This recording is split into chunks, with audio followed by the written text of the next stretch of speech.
మీ కుటుంబ శాంతి, ఆరోగ్యం, ఆర్థిక అభివృద్ధి కోసం రుద్రాక్ష మహాపూజలో తప్పక పాల్గొనండి. ఇప్పుడే నమోదు చేసుకోండి. నమస్తే, welcome back to Suman TV. Present మనతో పాటు ఉన్నారు family counsellor, motivational speaker, public speaker Rajaniramma గారు. నమస్తే మ్యామ్. నమస్తే నవీన.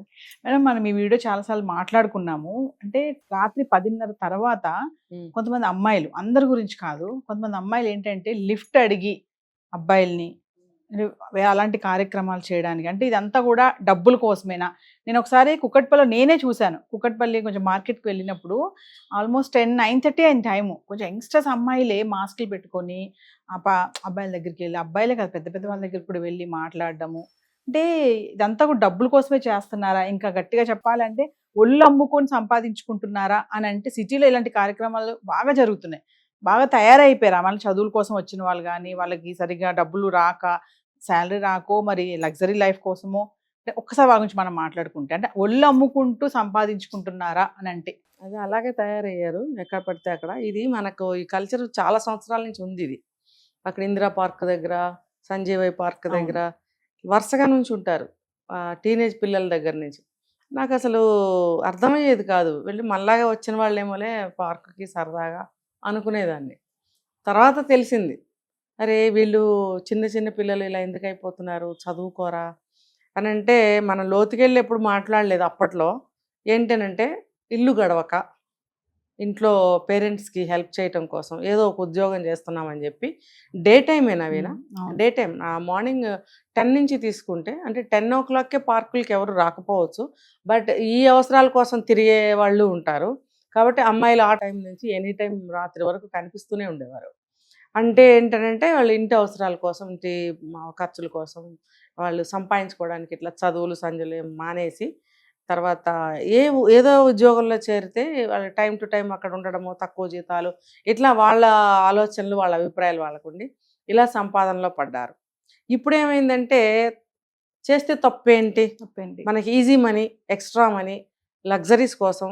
ఇప్పుడు ఏంటి, మనం ఈ మధ్య చాలా తెలిసినాయి మనకి, కోలివింగ్ అని, డేటింగ్ అని, ఎన్నెన్నో పేర్లు మనకు వద్దు, అవన్నీ 1,00,000 పేర్లు పెట్టుకుని ఒక పక్క నుంచి జాబ్ చేస్తూనే డబ్బు సంపాదిస్తూనే ఈ పనులు కూడా చేస్తున్నారని మనం విన్నాం కదా. ఇది ఎంత దారుణం చెప్పండి. ఇప్పుడు ఆ పిల్లలు ఇల్లు గడవక, వేరే దారి లేక, వాళ్ళు ముసుగులు ఇట్లా కట్టుకుని అలా చేసిన వాళ్ళు. ఇప్పుడు వీళ్ళు ఏంటి, ఘరానాగా, అంటే డైరెక్ట్గా తెలుస్తూనే అందరికీ ఐ డోంట్ కేర్ లాగా చేస్తున్నారు. మళ్ళీ ఇక్కడ కూడా ఈ కట్టుకోవడం. మరి మీరు అంత ఘరానాగా చేసేవాళ్ళు ఈ కట్టుకోవడం ఎందుకు?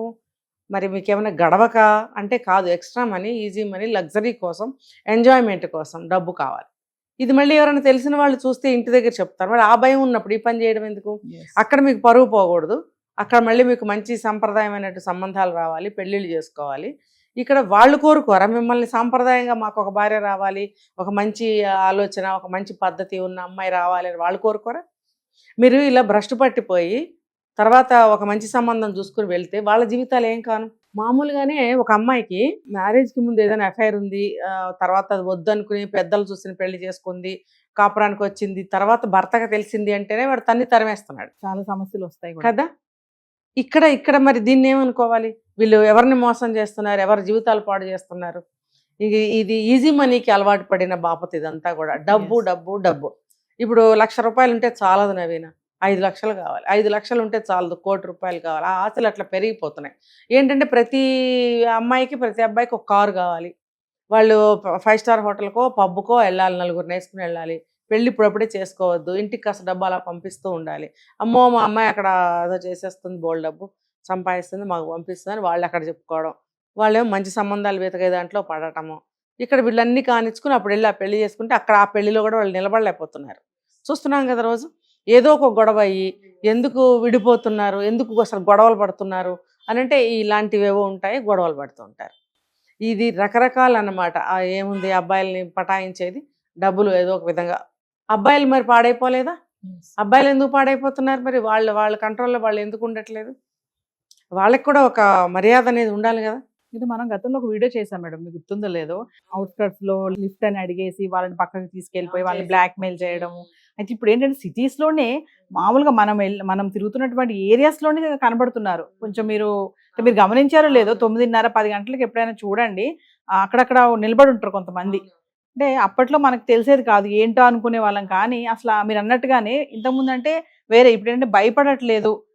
అంటే ఈ తప్పేముంది ఇది మేము చేస్తే, అంటే ఇది డబ్బుల కోసము లగ్జరీ లైఫ్ కోసమే అంటారా? ఖచ్చితంగా అంతే. రెండోది ఏంటంటే స్వేచ్ఛ. ఇప్పుడు చట్టాలు ఎన్నో లూజ్ చేశారు కదా, అంత లూజ్గా చట్టాలని వదిలిపెట్టేటప్పటికి సమాజంలో ఎలా ఉంది, విశృంఖలత్వం పెరిగిపోయింది. అది చేస్తే తప్పు కాదు, ఏం చేసినా తప్పు కాదు, ఏం చేసినా ఎవరు పట్టించుకోరు, వాళ్ళు చేయటం లేదా వీళ్ళు చేయటం లేదా, ఇలాంటి అభిప్రాయాలకు వచ్చేస్తున్నారు. డబ్బు డబ్బు డబ్బు డబ్బు చెప్పాను కదా, మనిషికి ఒక కారు ఉండాలి, మనిషికి ఒక స్టైల్, మనిషికి ఒక ఎంజాయ్మెంట్, ఇష్టం వచ్చినట్టు ట్రిప్పులు. డబ్బులు ఎక్కడి నుంచి వస్తే, వీళ్ళు సంపాదించే డబ్బులు సరిపోవు. అందుకని ఈ ఎంజాయ్మెంట్స్ కోసం అన్ని ఎంజాయ్మెంట్స్ అయిపోయిన తర్వాత, అన్ని చల్లారిన తర్వాత పాపం ఒక అమాయకుడిని చేసుకుంటారు. ఇదే నేను ఇందాక కూడా చెప్పింది. ఈ డబ్బు పిచ్చి వదలాలి. ఏం చేయడానికి? పోనీ ఏమన్నా ఒక ఇల్లు పెట్టుకున్నారా, లేదు అలా నాన్నకో అమ్మకో ఆరోగ్యరీత్యా డబ్బు లేదు అని అంటే ఏమన్నా పిచ్చి పని చేశారా, అలాంటివి కూడా ఎక్కడ కనపడుతున్నాయి? నాకైతే కనపడలేదు. అంటే డబ్బుల కోసం దిగజారిపోతున్నారు అని అనుకోవచ్చు. డబ్బుల కోసమే. ప్రభావం మీద ఇంపాక్ట్ ఎక్కడి నుంచి వస్తుందంటే సోషల్ మీడియానా, లేకపోతే తల్లిదండ్రుల పెంపకమా, లేదంటే సొసైటీయా? ఇది పెంపకం అని చెప్పలేము, కానీ ఆ అమ్మాయిలు ఎక్కడికి వెళ్తున్నారు అనేది వాళ్ళు కనిపెట్టాలి.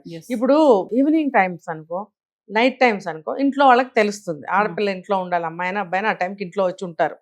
మరి వీళ్ళు పగలు చేస్తున్నారు ఈ పనులు. నేను చెప్పా కదా, మార్నింగ్ 10 నుంచి ఈవినింగ్ వరకు, ఇంకా వాళ్ళ ఇంటి దగ్గర వీళ్ళు ఉన్న టైంని బట్టి అనమాట. ఇంటికి 8ంటికి వెళ్ళాలా, 6ంటికి వెళ్ళాలా అన్న వాళ్ళ టైం చూసుకుని, వాళ్ళ టైం ప్రకారం ఆ పగల టైం అంతా బయటే ఉంటున్నారు. ఇప్పుడు సాఫ్ట్వేర్ ఉద్యోగస్తులు అనుకోండి, వాళ్ళు ఉద్యోగం చేయాలి. ఉద్యోగం చేసిన తర్వాత ఎక్స్ట్రా టైంలో లాస్ట్ ఇంటికి వెళ్ళే ముందు టైంలో ఏమైనా చేస్తున్నారంటే ఇంటి దగ్గర ఏం చెప్తారు, నాకు ఈరోజు టీమ్ లంచ్, టీమ్ డిన్నరు, అదే టీమ్ డిస్కషన్స్, టీమ్ మీటింగ్స్. చూస్తారా ఎంత నైస్ నేమ్స్. పాపం ఆ పిచ్చి తల్లులు ఇంటి దగ్గర నిజం అనుకుంటారు. వాళ్ళకి తెలియదు కదా టెక్నాలజీ ఉద్యోగాలు, తెలియదు వాళ్ళకి. ఆహా అవునా, మరా త్వరగా అన్నం తిని అలసిపోయి త్వరగా పడుకో, ఇలా పాపం అంటుంటారు. వీళ్ళకి అన్నీ అయిపోయే వస్తారు, వాళ్ళతో కలిసి తినడాలు తిరగడాలు దొరలటాలు అన్నీ అయిపోయిన తర్వాతే వస్తారు. ఇక్కడేమో తల్లికి రోజు ఎన్నిసార్లు మోసం చేస్తారు తల్లిదండ్రులకి కదా, వాళ్ళ ఆత్మవంచన అది తెలుసుకోవాలి. మీరు డబ్బు దేనికి సంపాదిస్తున్నారు, ఫస్ట్ ఆ క్వశ్చన్ వేసుకోవాలి. మీరు నీతి మార్గంలో డబ్బు సంపాదించండి, తప్పులేదు, డబ్బు కావాల్సిందే, కానీ నీతి మార్గంలో మీరు సంపాదిస్తున్నారా?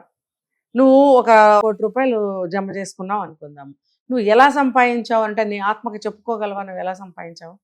అదే అవినీతి మార్గంలో నువ్వు వ్యభిచారం చేసి సంపాదించాను అని సమాధానం చెప్పుకుంటే నీకు అసలు అది తిన్నది కూడా అరుగుతుందా? రేపు పెళ్లి చేసుకుని భర్త దగ్గరికి వెళ్ళాలి, పిల్లలు పుడతారు, నువ్వు డబ్బంతా ఖర్చు పెట్టి ఒక కారు కొంటావో ఒక ఇల్లు కొంటావు అనుకుందా, ఊరికే ఎగ్జాంపుల్. అవి అడుగుతారు, వాళ్ళు ఏమని చెప్తావు సమాధానం? డబ్బు ఎక్కడదంటే పుట్టింటి వాళ్ళు ఇచ్చారని చెప్తావా, నువ్వు ఆఫీస్లో సంపాదించానని చెప్తావా? సాఫ్ట్వేర్ వాళ్ళకి ఎంతెంత జీతాలు వస్తాయో ఆ ర్యాంక్ని బట్టి అందరికీ తెలుస్తుంది. నువ్వు ఇన్ని కోట్లు సంపాదించానంటే ఎవరు నమ్ముతారు?